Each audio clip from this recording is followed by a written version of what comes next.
Hey Kudos SXV, you asked the questions about cutting carbs and as it relates to hindering fat loss. Now in my mind, that's a big nutritional myth that carbs are bad.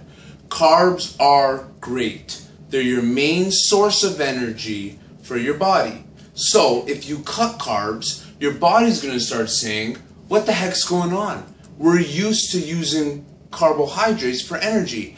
Then it's going to start tapping into other things for energy and totally throw you out of whack. So I've seen great results always with carbohydrates in the diet with an appropriate mix of proteins and dietary fats.